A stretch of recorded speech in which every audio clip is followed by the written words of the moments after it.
On dit que le béton ne vit pas, qu'une fois coulé, il devient muet, figé.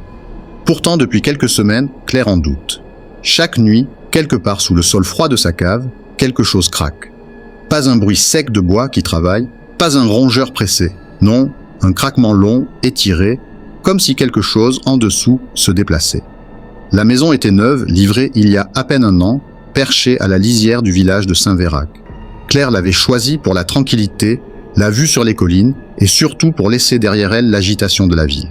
Mais depuis 3 semaines, à la même heure, toujours entre 2h10 et 2h15, le silence nocturne était brisé. Au début, elle avait cru à un rêve. Elle s'était redressée dans son lit, tendu l'oreille, et plus rien. Puis, la nuit suivante, le bruit était revenu, un peu plus fort. Elle avait descendu les escaliers, pieds nus sur le carrelage glacé, allumé la lumière de la cave. Rien. Juste cette odeur de ciment humide, presque métallique, et la dalle, grise, impeccable. Mais ce soir-là, il y eut autre chose.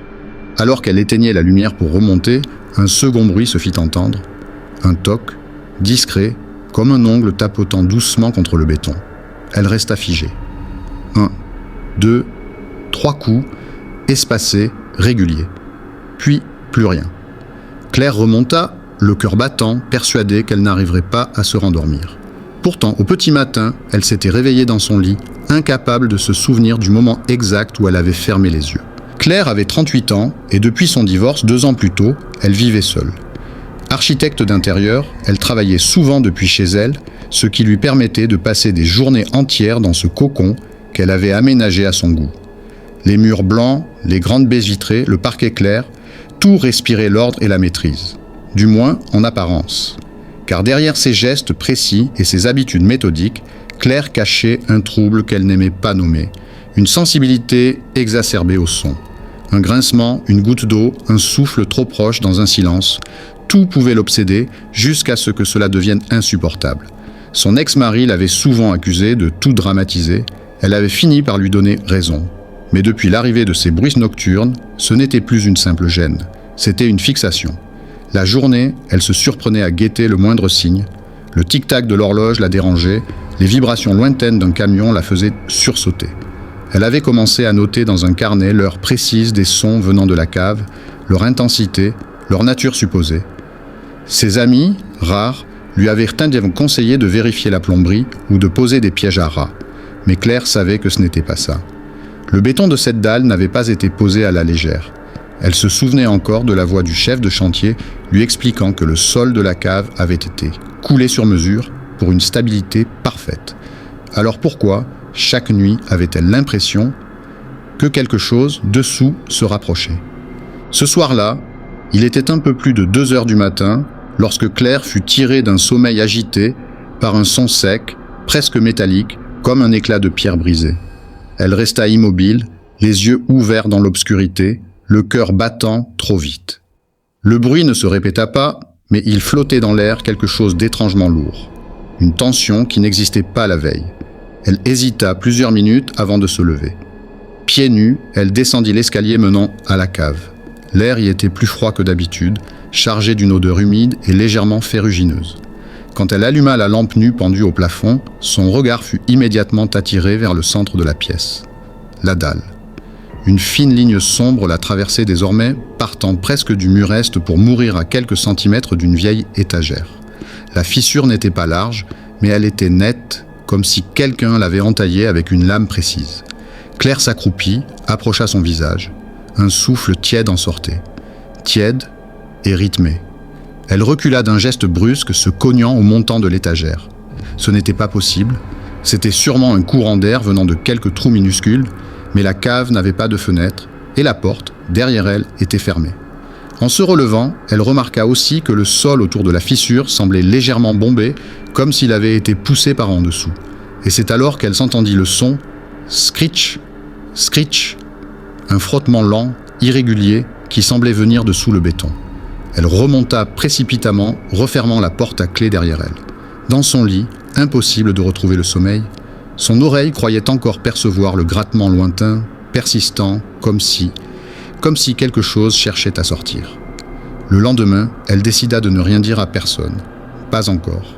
Mais la nuit suivante, le bruit revint, plus fort, et accompagné d'un nouveau son, un cliquetis sec, à intervalles réguliers. La troisième nuit fut différente. Claire s'était promis de ne pas descendre, de ne plus écouter, mais le bruit. Ce bruit était devenu presque obsédant, un mélange de grattement et de pression, comme si quelqu'un ou quelque chose poussait de toutes ses forces contre la dalle. À 1h47, incapable de supporter plus longtemps cette torture sonore, elle descendit avec une lampe torche. L'ampoule au plafond avait cessé de fonctionner, comme si la lumière ne voulait plus se poser sur cette pièce. La fissure avait changé. Elle n'était plus fine. Elle s'ouvrait maintenant en un écart irrégulier de 2 cm. De petits éclats de béton jonchèrent le sol et de l'intérieur s'échappait cette même chaleur étrange, accompagnée d'une odeur de terre humide et de quelque chose de plus métallique, presque comme du sang rouillé. Claire approcha sa torche, c'est là qu'elle le vit.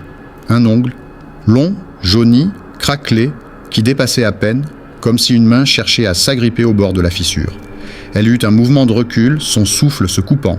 Puis, l'ongle disparut lentement, glissant dans l'ombre de la fente. Une seconde plus tard, scratch. Un coup sec fit vibrer le sol. Claire perdit l'équilibre, tomba à genoux, sa lampe roulant plus loin. Elle ne cria pas. Ses yeux fixaient au la fissure, hypnotisés, et c'est alors qu'un son s'en échappa. Pas un bruit mécanique, pas un animal, une respiration, lente, profonde, et un murmure indistinct, comme des mots trop étouffés pour être compris. Elle remonta précipitamment, claqua la porte, poussa un meuble contre. Les mains tremblantes, elle vérifia toutes les serrures de la maison. Mais toute la nuit, depuis le plancher de sa chambre, elle sentit cette respiration remonter à travers le bois. Le matin, elle tenta de se convaincre qu'elle avait halluciné, que son imagination nourrissait ses peurs. Mais quand elle descendit pour vérifier, il y avait des traces. De longues griffures sur le béton, et autour, des taches brunâtres. Pas encore rouges, pas encore fraîches, mais indéniablement organiques. La 5e nuit, la pluie battait contre les vitres, rythmée par des bourrasques qui faisaient craquer les murs. Claire était allongée sur le canapé, refusant de dormir dans sa chambre. Pourtant, même au rez-de-chaussée, elle entendait le son. Pas un simple grattement cette fois. Un martèlement, régulier, calculé, comme un bélier invisible frappant sous le sol. Elle se leva, son cœur cognant plus fort que la tempête. Chaque coup semblait résonner à travers ses os. Elle descendit à la cave, la lampe torche serrée à s'en blanchir les doigts. L'odeur métallique était plus forte, mélangée à celle, écœurante, de chair humide. La fissure n'existait plus. La dalle était fendue en deux, les morceaux de béton légèrement soulevés, formant un interstice noir béant. La chaleur qui en émanait lui caressait le visage, poisseuse, presque vivante. Et puis elle vit une main. Pas une main humaine. Les doigts étaient longs, articulés de façon trop souple, la peau d'une pâleur grisâtre, veinée de noir, tendue comme du cuir usé. Les ongles, épais et jaunis, semblaient griffés de l'intérieur par le temps. La main se posa sur le béton, avec un geste lent, presque caressant, avant qu'une deuxième vienne l'accompagner.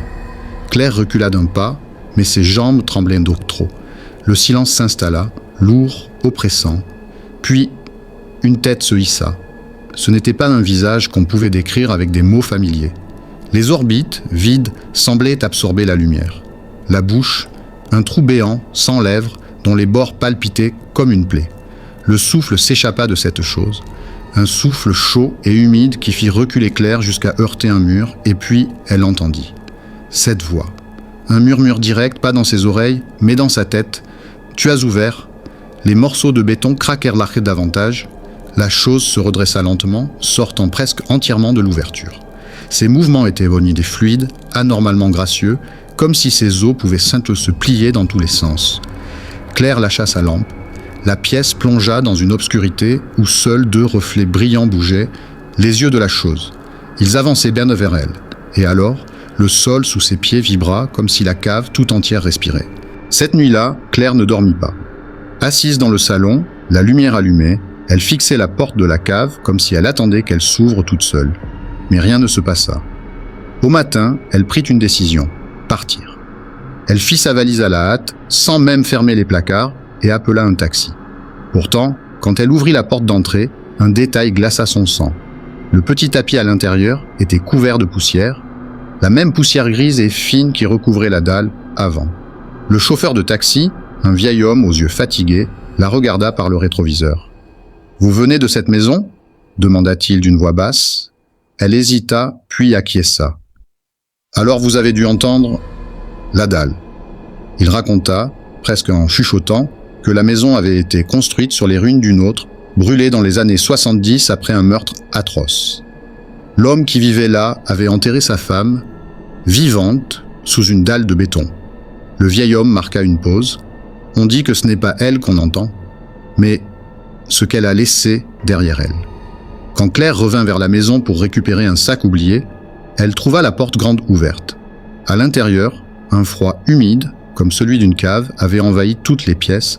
Sur le sol du couloir, juste devant la porte menant en bas, une empreinte de main, petite, d'un gris sale, comme coulé dans la poussière. Elle recula, le cœur au bord de l'explosion, et referma la porte. Personne ne l'a jamais revue après ce jour-là. Mais certains jurent, la nuit, en passant devant la maison, entendre un grattement, sous la dalle. Un bruit sec, comme un os qui se brise, retentit dans le noir. Puis, plus rien. Pas un souffle, pas un craquement. Rien. Claire restait immobile, collée contre le mur, persuadée que si elle bougeait, elle sentirait une main se refermer sur sa gorge. Ses yeux tentaient de s'habituer à l'obscurité, mais elle ne distinguait que des ombres mouvantes, créées par sa propre respiration. La fissure, non. La dalle. Elle était intacte. Comme si elle n'avait jamais été brisée, pas une trace de poussière, pas un éclat de béton. Même la chaleur moite qui montait de l'ouverture avait disparu. Claire cligna plusieurs fois des yeux, son souffle saccadé. Elle recula vers l'escalier et s'arrêta net. La lampe torche qu'elle avait lâchée n'était plus là.